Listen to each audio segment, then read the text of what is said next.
What's up, everybody? Streetscape here, and welcome to my first vlog for 2013, and I'm excited to get this one out the way. You see, last year, I believe, I did a pet peeve, and I had barely scratched the surface with that. So, with this video being made, it's going to be another pet peeve video, and this one's even going to be longer than the last time. I'm hoping to go on for about, maybe an hour. I was thinking 45 minutes, but maybe it might be an hour, so I'll tell you right now to grab your popcorn, grab your cake, or whatever stuff you eat that probably isn't good for you, but that probably isn't good for you, and just sit down and enjoy, because this is quite a rant video, kind of, because this is all stating my personal opinions. I mean, if you all have a pet peeve that you all don't like about gaming or in the gaming community whatsoever, because those are going to be the two key things that I will be talking about, is going to be in the gaming industry and the gaming community itself, so it's going to go crazy. So if you all have any opinions that you don't like, any pet peeves or whatsoever, feel free to write it in the comment section on good old YouTube, or post a video response if you can. I don't care how you do it, it's your own style, so feel free to do so. Even if you have a microphone, just go ahead and rant away. Vent your frustrations. Clerks 2, by the way. Clerks and Clerks 2. I love that series. Anyway, so how would I start this? I mean, I stated a nice amount of things in my last video, but apparently it's obvious it wasn't enough, because here's the second one. and why is it such a long video? Well, I didn't want to break it into multiple parts like I do with most other videos. I always break it down to several different sections, but not this time. I'm going all out. So this is going to be 1 hour. It's going to be all for you all. And I hope you all enjoy it. Hope it's going to be great. Hope you all have some fun laughs together, because I will be saying some stupid stuff. So that's a given. So enjoy. So I was on good old Twitter, and this was a while ago, actually, like quite a while ago. Actually, it was last year. And this person named Deshonda, which you can check her Twitter profile in the description below. You can check it there, or her YouTube account. You can check it, those two accounts there. You'll be doing yourself a favor by following her on both of those accounts. But she made a statement on Twitter saying that when a female gamer, and I say that term because it's so odd to say girl gamers, because it kind of sounds degrading in my book. It kind of sounds a little degrading, because not all gamers are girls, right? So I say female gamers because it sounds more appropriate in my book. In my opinion, that's how it sounds. So that's why I say female gamers. So apparently this seems to be a trait. When female gamers play a game like, let's say, an overrated FPS game like Call of Duty 2013, they'll play this game, and let's say they play a team deathmatch or whatever, and they're just dominating throughout the entire match, right? And when the match is over, you have that one person that'll say, well, I let you win because you were a girl. In my opinion, I don't think it's that bad. Like, you think they have some, like, better insult than that. I mean, big surprise, I'm not a woman, but I would believe it wouldn't be that much of an insult. I would honestly laugh at it. But, you know, it's like, that's the best you have. That's the best you have to say. I know so many women who play video games and dominate me on a daily basis. Like, for example, I'll go at my core, okay? I'll go at fighting games. I play a ton of fighting games. As you probably all know, I play a bunch of fighting games, put a bunch of time into them.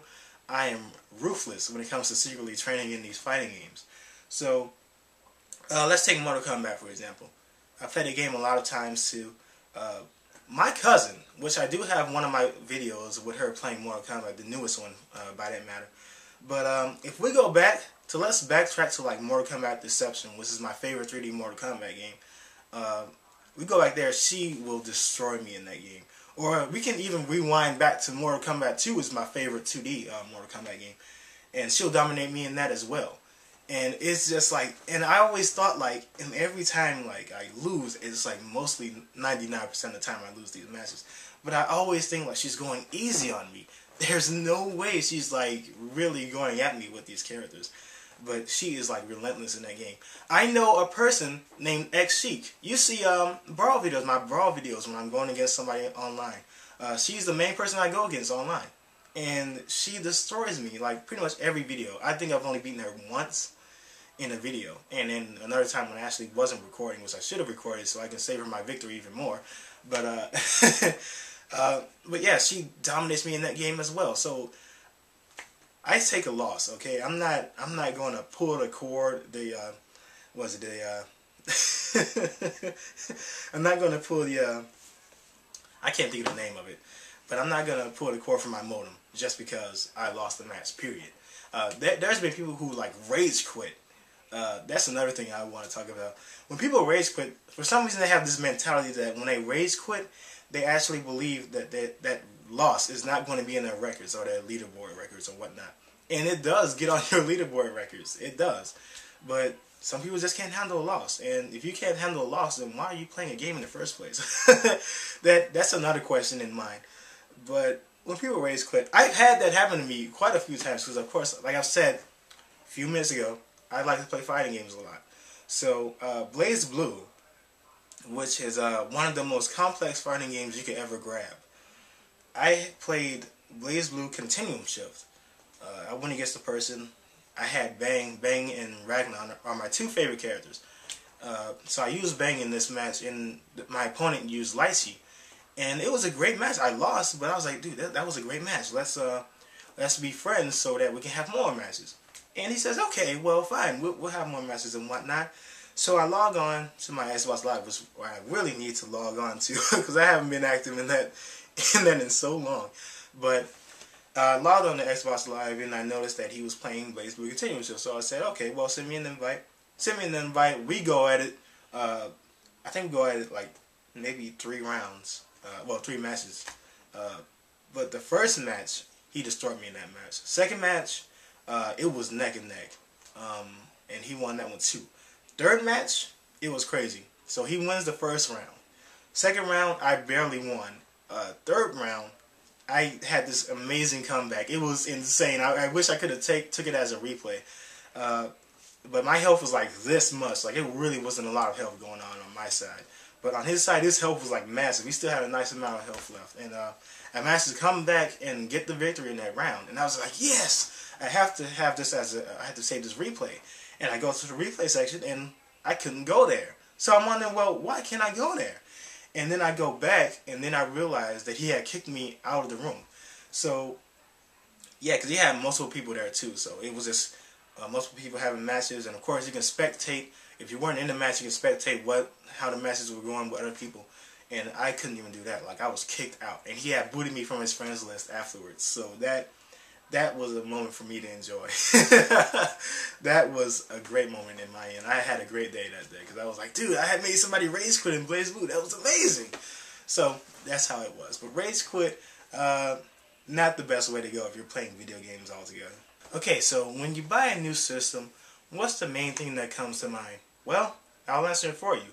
It's warranties. You see, with warranties, and I gotta do the jazz hands when I say it, warranties, you're pretty much guaranteed insurance for if a game breaks down, breaks apart while you're playing, and goes onto a robotic rampage against the world, you pretty much have insurance for it. So, well, the sad thing is you'd have to destroy it and then return it. But yeah, you have to return it, and then they pretty much insure your game or your system, whatever, and bring it back to you good as new. Now, I don't like the fact that you have to pay to have it shipped. I mean, it should be free if you're shipping it, so you can get it repaired or whatnot.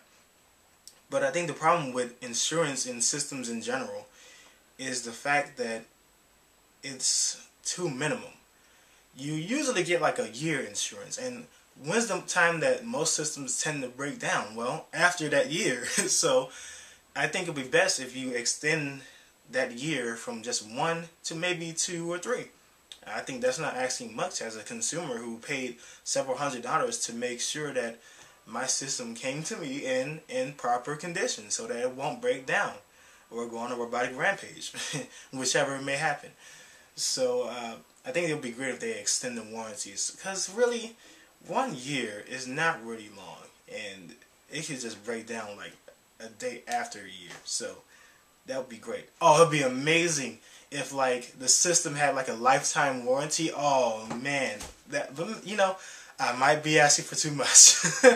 But a gamer can dream, can it? Man. But it would be great to have like an extended warranty for like 3 years. I mean, come on. Or maybe at least maybe have it where it extends for that life cycle. So maybe it extends for that type of generation until the next wave of consoles come around. I think that would be great. But once again, that's just me. You know what really irritates me is backwards compatibility. Not that I have a thing with backwards compatibility, but it seems like there's always a catch with it. Now, PlayStation had it. You remember, you know, when PS2 had the backwards compatibility, it was a lot more reasonable. It was way more efficient. But PS3 had to do their own little thing. You see, when they first came out with $599 US, I can't talk. I gotta keep talking about that. But when it first came out, compatibility was alright. It was on the go. So you can just go ahead and play your PS1 or PS2 games right on that thing and it was good to go. Then when they started making later models, they diffused the PS2's compatibility. So you couldn't play PS2 games on there, but you could play PS1s. And the thing is, they were doing that so they can increase the sales for their HD remakes that they just keep shipping all over the place. So they just do that. That's my thought. Or maybe to increase their sales on those on the PSN store when they have those PS2 releases. But all in all, it's not a good tactic. 360, there's a catch with that as well. What do you have to do to make sure that you can have your system compatible with Xbox games? Well, you gotta buy a hard drive, and then you gotta update it every 5 seconds to make sure that this game is compatible with it. It's mind-blowing to think you have to go through all of this just to play a last-gen game. It's, oh man, it's rocky. The Wii had it the worst. I think the Wii had it the worst because at least you could be able to somewhat play your past games on your other consoles, but with the Wii, they had it even shadier. Now, I did a pickup video where I showed the Black Wii, and this might go along as offensive, but the Black Wii is probably the most ignorant Wii that I have ever seen. See, mind you, I owned the Wii, but I didn't know what it was capable of. It was a newer model, so I thought, hey, you know, maybe it'll work better because the old Wii that I have now, it can't play dual layer discs. So instead of like taking it to get it repaired and whatnot, I didn't want to go through that. So I just figured, well, if I just buy a new Wii, I won't have to bother waiting to get that part repaired or whatnot, or having cleaned up whatsoever. So I bought the Black Wii, and I'm just like, wow, this looks really cool because I've never owned like a console that was really outside of its color besides the GameCube. So I thought it'd be great. I thought it'd be amazing, and I was able to play these games. And I'm like, well, okay, well, the first thing when I unboxed it is the fact that I'm looking through this and I'm noticing that there's no GameCube ports onto this thing. So I'm looking, I'm like, well, maybe, and you know, I'm just exaggerating to the fullest. I'm like, well, maybe they changed it in the manual. If I look up in the manual, maybe I'll have a better shot at knowing exactly where do I put these GameCube pieces in, because I had the memory card ready, I had the controller ready, I was ready to go. And I'm looking, I'm just like, dude, there's no way. They can't do this. They can't. No! I'm just going all over the place like, no, you gotta be kidding me. So, so I'm still exaggerating while I'm adjusting the system. I'm plugging the systems in, putting all the crap together. And I put Smash Bros. Melee in there just to see. So I put Melee in there, it ejected right out. And I'm like, okay, well, maybe there's something wrong with this. So, you know, maybe I just go like this, and then it goes back in there and it plays like normal, and all is well with the world. Then I go back, push the disc back in there, goes right back out. And I'm just like, you gotta be kidding me. Why didn't they state this before? I don't understand. It's like one of the weirdest things you could possibly do. So, I don't know why they did that. The Wii U, maybe they're doing that to increase their sales for the GameCube games that they're going to release as downloads. But people are complaining about that too. That's another pet peeve. People are complaining about how you're able to digitally download your games to your Wii U. And I think that's a great idea. I don't have anything wrong with that. As a matter of fact, they could remake GameCube games. Like, let's say, Smash Bros. Is coming out pretty soon, right? So, it would be great if they made a Smash Bros. Compilation. Hey, you'll be able to play Smash Bros. 64? Maybe have a few unreleased characters, unreleased stages, unreleased items. Maybe have that in the mix. Melee, do the same thing. And here's the kicker, folks. Online will be available. So that you'll be able to play against your friends on Smash Bros. 64 and Smash Bros. Melee. So you'll be all good. And I think that would be a great idea to have before the new Smash Bros. Comes out. But I don't have a problem with it. I think it's a great idea. But as far as backwards compatibility goes, I think all three companies need to really get it together in terms of that. Okay, so I meant to mention this in my last pet peeve video, and that is GameStop's refurb fees. I don't know if a lot of you are aware of GameStop refurb fees, so I need to be sure I clarify this well for you all.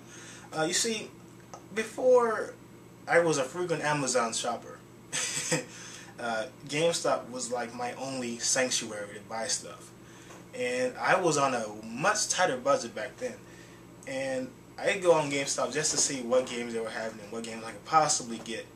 And it was great. You know, I'd buy games, and then if I wasn't satisfied with them, I'd trade them in. So when I traded in these games, my goodness, I traded in these games for some new game. I don't even remember. But, you know, they told me the store credit, and everything, and I was like, okay, well, I can finally be able to get this game, and I'll be done with everything. So I get the game, trade it in for store credit, and then I walk right back out. Now, the thing is, when I went home, I looked at the receipt, and realized that they charged me for trading in games. So basically, what these refurb fees are is that when you trade these games in, they inspect the game. You'll have. It really depends on their mood. If they think that the game is scratched enough where it can't be played normally, then they'll charge you for it. And here's the problem. They're actually making you pay for trading in your games towards them. So that doesn't make sense at all. I mean, you're buying games from us. I'm getting frustrated. We are selling our games towards you. If you were selling our games towards us, and we said, well, yeah, we can do this. Okay, well, you see, you kind of gutted the game, so it's not really new. So you're going to have to take away about $15 so that we can buy this game. But they don't want to do that. But they'll be more than happy to take money from you. That's what I don't like. So they'll do this and charge you and not even tell you. They don't even have the nerve to tell you. But they can certainly tell you, they can certainly annoy you and tell you about, hey, is there any games you want on reserve? Is there any is there any pre-orders you want? You know, I mean, we all know you like they Call of Duty. It's like Call of Duty this and that. Every time I pre-order a game, it's like, oh, you want Call of Duty? No, I don't want Call of Duty. If I wanted it, I would have told you. But that's my problem. I just don't like the fact that they're charging you for trading in your games towards them. And here's the kicker here. I only went to GameStop. At that time, I only went to GameStop to buy games. That was the only place where I could buy games from. So I didn't damage anything. So they're charging me like twice over for the same game. It's mind-blowing. Jesus. Okay, so this will be a little sentimental. I know a lot of people are going to get really upset, probably. So when I say this, but here goes. I don't like the fact that people take gaming as their life. It's one thing to take it as a hobby, but when you consume that hobby into terms where it's like more important than anything else in your life, that's when there's a problem. Now, I love video games. Don't get me wrong. I love video games with a burning passion. Don't get me wrong about that. I love video games. It's been a great part of my life, but you see, the thing is, I can't let gaming become my life. I can't ignore my relatives or my friends and say, well, you know, I got this new game, so hanging out with you all, I'm going to have to wait. I'm sorry. I love you all, but that game seems to be calling my name more than you all. Even though you're calling my name verbally, this game is calling me mentally. So I'm going to have to go on this side here. You know, I can't do that. I can't abandon the people that I care about. Because those games will always be there. No doubt. No matter thick and thin, if times were tough, times were difficult, they'll always be there. See, the thing is, we're not really guaranteed tomorrow. We're not. And I would love to just help anyone that I know, that I really know, out in any way, shape, or form. And that's the kind of person I am. So I kind of take it really personal when people think, well, that personal issue is going to have to wait because I got to play this game. If someone's in trouble, I will do more than I can to help them out. And that's just the person I am. That's my character. I mean, I know I'm a crazy guy, but when it really comes down to it, I care about the people that I love. So that's the thing. So that's my issue on that whole subject. So, how many times has this happened to you? Throughout YouTube, to be more specific. Let's say you upload gameplay videos and everybody's loving it, everybody's praising you for what you're doing, everybody's happy, you got confetti all over the place, everybody's happy about it. But every now and then, you'd have that one person that will send you a friend invite and say, hey, you have some really great videos, I love them, they're really great, amazing. But you know what? You would have to subscribe to me first before I can subscribe to your video. I mean, you have great videos. Don't get me wrong. I mean, your videos are like godlike. It's insane. But you'd have to subscribe to me first. I mean, it's not like I don't care about you or anything. I mean, I have my own agenda. You know, I'm very busy with my own gameplay videos. So it's nothing personal. It's just I have an agenda to work out. So unless you subscribe to me, then I will be more than willing and caring enough to subscribe to you back. Thanks. It's really helpful. I can't stand that. It just frustrates me. It's just unbelievable to think that people will go that far. I mean, if you like videos, then great. Good for you. Subscribe to them for all you care. For all I care. It doesn't matter. But it's just like, come on, let's be serious about this whole thing. If you don't like my videos, then why are you even talking to me in the first place? And that's another thing. You see, I upload Let's Plays, and every now and again, it's usually on my older Let's Plays, because I talk during the cutscenes, and people just like, don't talk during the cutscenes! And it's like, if you don't want me to talk during the cutscenes, then go to a different Let's Player. Don't go to me. It's that simple. Or people will say, oh, you just wasted my life. Well, thanks for telling me that, and thanks for wasting even more of your time talking about it. It's unbelievable. You think those people would have more common sense to just go to a different video and just leave me alone, and it'll be helpful for both of us that way. But apparently this is the internet, so not all people think that way. But it would be just amazing, just peachy, if people did think that way. But sadly, no. Oh, I'm a hardcore gamer. I love hardcore games, and technically hardcore games is basically overrated games, right? I'm a hardcore gamer. Then they pull out Call of Duty. It's like, dude, do you even know what a hardcore gamer is? I don't even really consider myself a hardcore gamer. I mean, I like to play games a lot, but honestly, I can't even consider myself that. I'm kind of like on the mix between hardcore and casual. In my opinion, hardcore gamers are basically those who like play games in and out, like 10 hours or 10 hours a day maybe.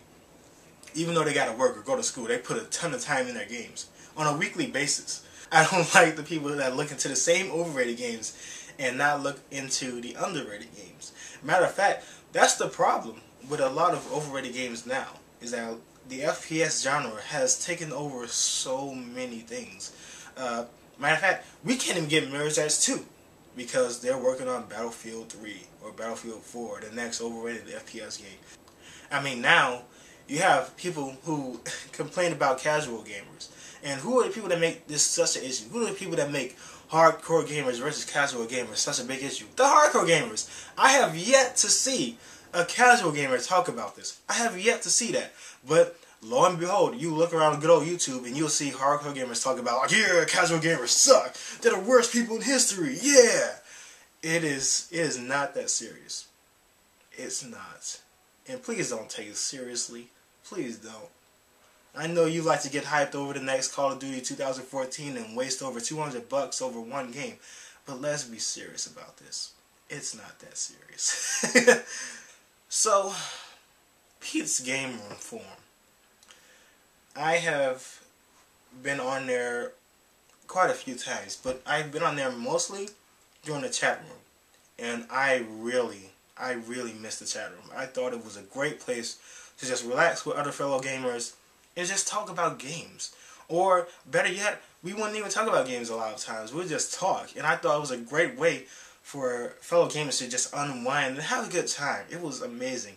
I sat on there throughout most of the days that I was free, if I wasn't busy or anything. I signed in on there and just talked to see what people were up to. It was an amazing chat room. So I don't know what drama took place that made the chat room get removed. I have no clue what happened there. I'm completely clueless. I'm left out of the whole thing. I'm out of the mix, so to speak. But when I was in there, like I said before, it was an amazing place to go to. You were just talking. If you were stuck on something, they were trying to help you. I know a lot of people who are frequent in Peeves Game Room Forum. You'd have, I think his name was Fatman516. You had Comeback Kid on there. Tad Splat was on there. Comatose, Madawi. Yeah, Comatose, the king of typos himself. Yeah, Comatose, Madawi. Yeah, Eastgillium, Skills Tackler, Dicky Dana was on there. I'm trying to think of a few more. I think Steph's to Death was on there. Dog in My Lens, I think, was on there too. You had a few others. I can't think of them now because I'm still on on a time limit now, so I can't think of all of them. But those were quite a few of them to begin with. And we'd talk, we'd have fun, and it was just an amazing place to talk. Like I said, millions of times before. But the problem was you'd have that one person that would come out once every blue moon. And by blue moon, I mean pretty much every time I logged in, which was almost every day. And they'd say, hey, when does Pete Dorr sign in on this chat room? And we look around like, does this person see Pete Dorr? Are people available in this chat room? Do they see his username on here? Apparently not, but they still want to ask. So of course we'll be nice and we'll say, no, we don't know when he signs in. Oh, well, do you know when he's gonna really sign in? Do you know what time, to be specific? Because I have a really tight stalking schedule that I need to really be a part of. So if you could tell me exactly the precise time by like minute and seconds that he's going to sign in, then let me know, because that'll be great. Yeah. And everybody would just be like, we don't know, dude. We don't know. And they'd sign right back out. That has happened so many times. And it's so funny. I just can't help but find it funny. But when he does sign in, oh dear Lord, you would have 30 other somebodies that don't even sign in. And once he signs in on this chat room, it's like 30 other people. And it's just one huge questionnaire right down the chat room. Hey Pete, how many games do you own? It's like the same generic questions. How many games do you own? What's the game that you prefer? What's your game of the year? What's your favorite thing? It's the same generic questions, second in, second out. And I wouldn't mind if they asked us as a whole what are our favorite games. That's what would be cool, because then you care about people. You respect people enough to ask them, like, well, what's your favorite game? What game would you recommend? That would be amazing. But, you know, and I don't have anything against Pete Dorr. He's a cool guy. He likes video games just like us. But respect him just like you respect us. We like video games just like he does. He's no different than us. I love Pete Dorr's videos. He's a cool guy, but don't have a freaking panic attack over the man. That's the thing.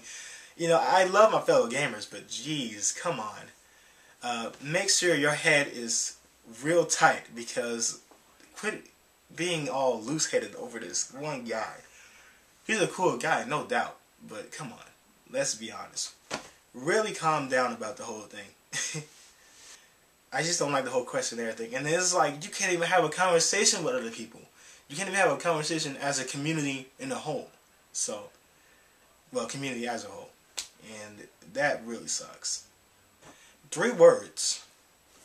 Day 1 DLC. Actually, that's 5 words. But still, it's a short amount of words. So, oh jeez, what can I go with this? To the people who believe that Day 1 DLC is the best deal in humankind, please get some sleep, because it's obvious that you are delusional. You need sleep. You need professional help. I would highly advise you to go to a psychiatrist, or maybe just skip that. It would probably be better if you skip the psychiatrist and just go straight to a mental institution, because that is not the best deal, period. Okay? Day One DLC is the worst deal imaginable. Because back then I had a problem with it, because it's only like 5 kilobytes. You mean to tell me you can't put 5 kilobytes, but you can put a whole bunch of gigabytes in one disk, but you can't put like 50 megabytes or 50 kilobytes into that one little feature because it wasn't enough space? Give me a break. That is like the worst tactic ever. And what makes matters worse now, like I said before, Day One DLC, I don't think it was as bad back then as it is now. Because now, with Day One DLCs, it's separate. It's with separate franchises now. So, let's say, I can think of maybe four retail stores, right? So, let's say, Walmart. No, not Walmart. Walmart wouldn't be the best choice. Let's see.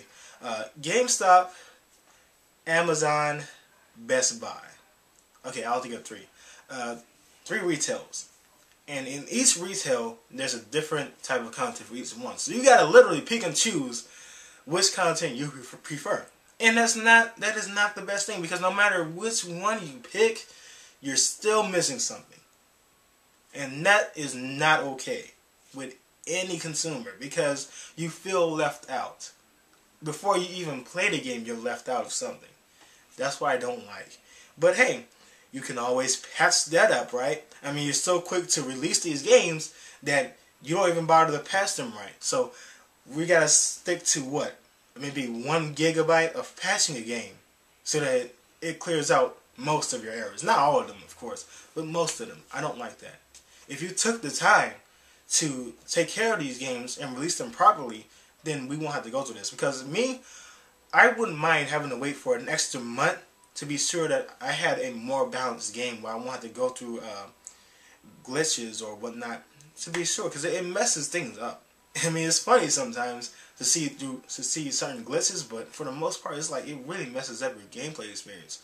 So I would much rather wait a month to have a better game than to have it released back now and then have a whole bunch of anarchy later on. So that's my thought. Okay, I'm pretty sure this is going to get a lot of people riled up on this one. Publishers who push the same games and not bring back older ones. THQ, big company, right? They've been going into a slump lately. I've been seeing like their sales have been going down, and they've been losing shares and money and whatnot. And it's pretty sad. Now the thing is, when their sales are going down, they're going to rely on a small amount of franchises to build them back up. But you see, the thing is, one of the franchises could have built you up if you really took the time to consider and really think about what you did wrong. The franchise name, and you might be familiar with it, is The Blob. It was a game that came out on the Wii, like it was their first party title. And they got great reviews. It sold a nice amount of copies for like that one new family-oriented platformer. It was something new. And what did you do to it? Well, you made a sequel. You made The Blob 2. And it didn't sell as much as you anticipated it to sell. And so, let's fast forward a few years from then to maybe last year, or maybe 2011 when you stated it. But you closed down Blue Tongue Studios. So you closed this down and you said, well, it didn't meet our expectations, so we're going to have to close that down. And it was a huge punch in the face to me, because I felt like that game was something missing throughout like this generation. It was something new. It wasn't the same thing. It was completely different. I mean, it was a breath of fresh air, if you will, compared to all the serious games that's been out now. I mean, everybody has these games where it's serious business. You gotta be that same, You have to be that same vocalist soldier out in the middle of war. You don't say anything, but you're that silent one-man army doing the same thing over and over again. It was something different. It was something fun, and I miss that. I miss that this generation. So the fact that you closed this studio down, it was not a good choice. And you might say, well, what did we go wrong? What did we do wrong? Well, I'll tell you, the few things that you did wrong that a lot of other companies do wrong. See, let's see. For one, you did not advertise the Blob 2. You did not advertise them well enough. See, with the first Blob, then you made commercials for it. You made a commercial for the Blob, and then more people knew about it, and they said, well, we gotta get this, we gotta make this happen. So, more people paid attention to it, and they went out in stores and bought it. And you sold well. This time, you did not do that. I did not see a commercial for the Blob 2, but what I did see a poster for it in Game Informer all the way in the back. I did see that. That's not the way to go, because not everybody owns Game Informer. Not everybody owns that. So that's one mistake you made. The other mistake that you made was you made it into a multi-platform title. And the thing is, this game is still fairly new to people. So the fact that you released it as a multi-platform title wasn't really the best idea, because 360 users and PS3 users are not going to recognize that game and say, I'm going to have to grab that and see what this is all about. You should have kept it as a first-party title, because that's what made it so well to begin with. So if you stuck with the Wii and then focused on the Wii U version and made it like how the Blob 2 was, then you have a nice amount of sales. I don't like that fact. Capcom, Mega Man, doesn't that ring a bell to you all? You know, that nice little troll comment that they did, you know, that little troll thing that they did with Street Fighter Cross Tekken with Mega Man. I was hoping to the heavens that Mega Man X would be available for what was it? Street Fighter Cross Tekken. I was hoping that would happen, because if it was, that would have pushed me. That would have pushed me to pre-order that game to get that Mega Man X. And now it's on Namco X. No, is it Namco? No, it's not Namco X Capcom. It's Cross Zone, and it has like an X on it because the X makes it sound cool. But yeah, you had the Cross Zone, and Mega Man X, and Zero R. They're together. They're like a team. It's amazing, and their team special was really cool to see. I had to actually post it on Twitter to have other people see it because it's so cool. But yeah, the whole Mega Man thing is unbelievable. So who's going to buy? Who's going to buy? Who's going to buy Mega Man It's Over? Who's going to buy that? Oh, X Over. Sorry, kind of get those confused sometimes. Who's going to buy that? Instead of a platformer, it's an on-rails side-scrolling game, and it doesn't even look remotely appealing. It just looks bland. And then you had 6 people work on this game. But leave it to Resident Evil 6, where you have multiple teams of people working on this because you wanted to sell well. But you can't give that same treatment for an anniversary of a Mega Man game? Give me a break. So now we gotta resort to a fan-made game that did a much better job than you did, and had a much better idea than you did, or what your team of 6 people did, because you were all so hard at work.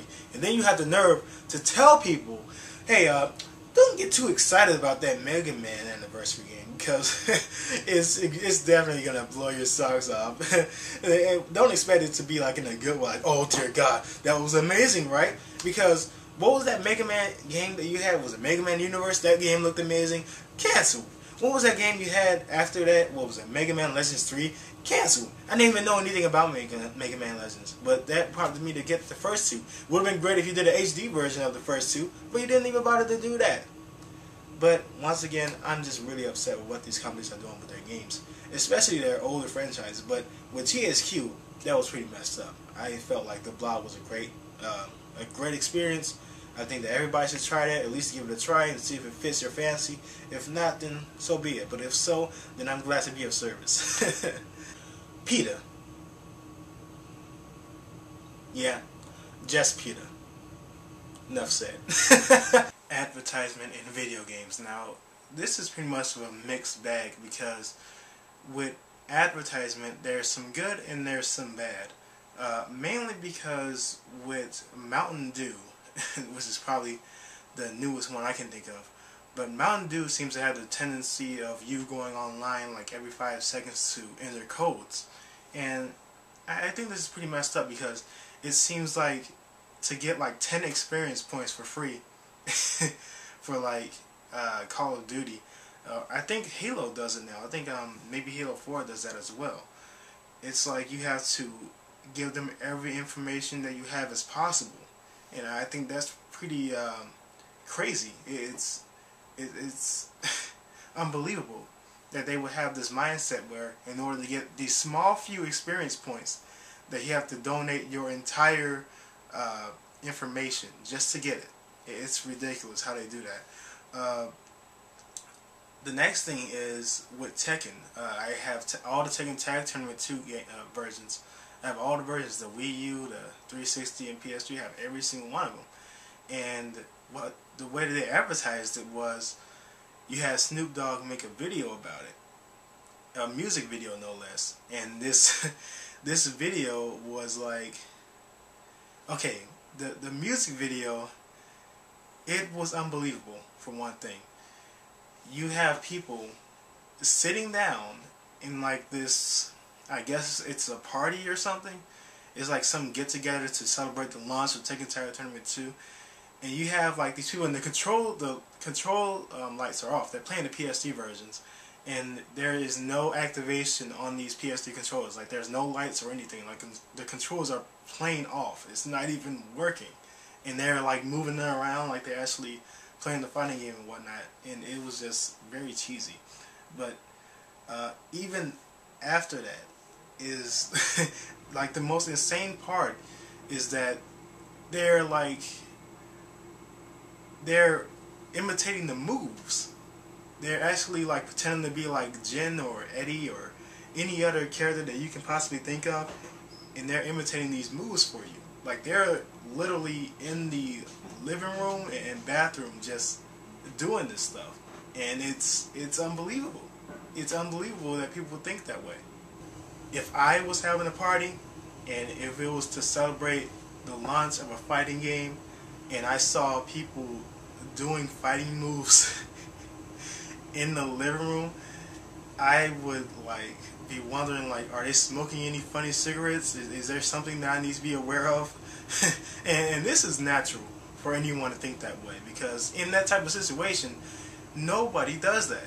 Nobody says, okay, well, I'm going to be my friend, we're going to be intimidating moves right now, so don't disturb us. It's not going to happen that way. And speaking of which, there's I think there's a pre-order bonus. It's probably available now, but like I guess it's available in all versions now. But that's a pre-order bonus. You had like the Snoop Dogg level, which I have, and he's like sitting there on his throne, and he's like just bobbing his head and just looking. It's like the way I see it, it's like he's not even paying attention to the actual match. It's like he's more like paying attention to the women that are dancing, because we all know that when any hip-hop artist sits down, when two women are sitting there, they have to dance. It's just automatic. So it was like he was paying attention to the women more than the actual fight. Yeah, I thought that was pretty funny.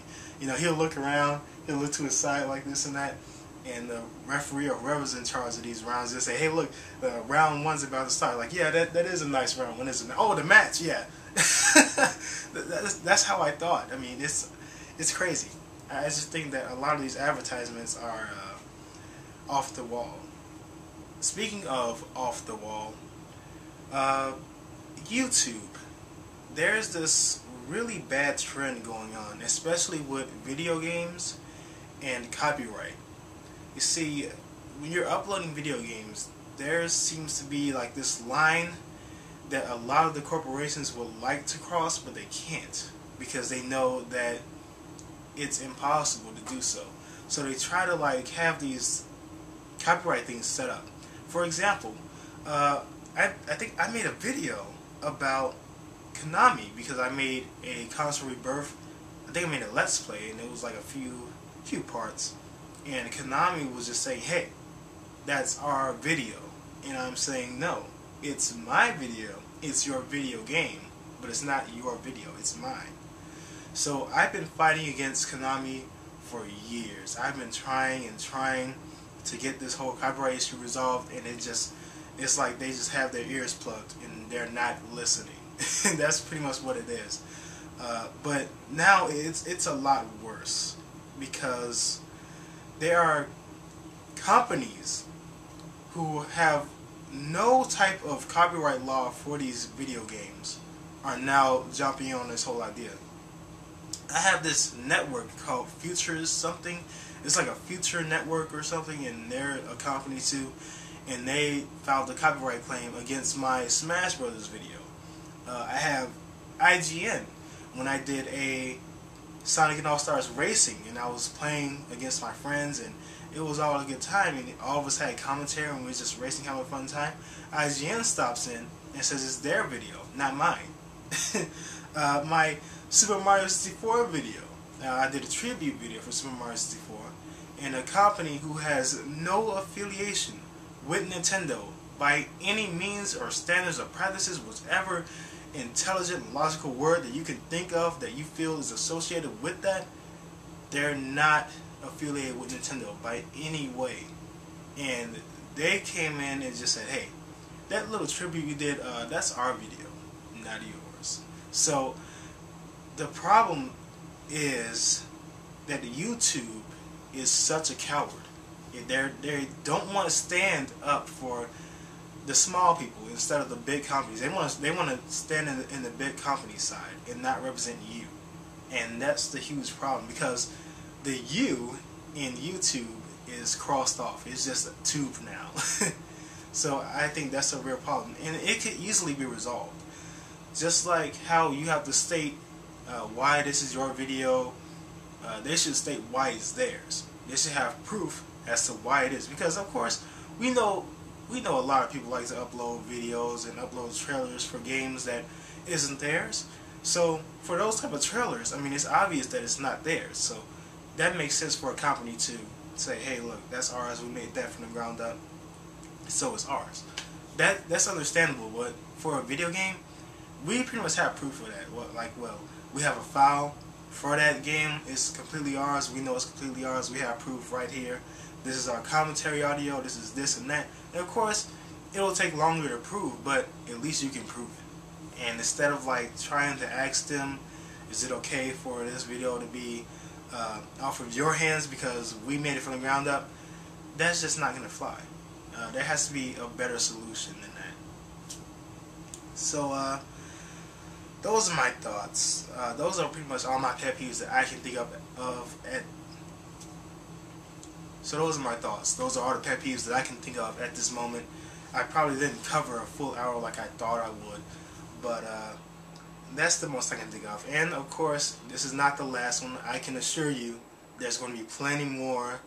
Once this generation comes to a close and a new wave of consoles start coming in, there's going to be a whole lot of work for me to do. And a whole lot of ranting. So, you all take care. I highly advise you all to make your own little pet peeve video if you can. It doesn't matter how you do it. I don't care about the quality. Just as long as you bring your thoughts out. I want this video to be spread throughout the gaming community like herpes. I want it to be throughout the entire gaming community. I want as many gamers as possible to see this video and try and respond as much as they possibly can. So if any one of you can do that, then I will greatly appreciate it. So that's it. Streetscape signing out, and as always, I hope you all enjoyed it, and take care.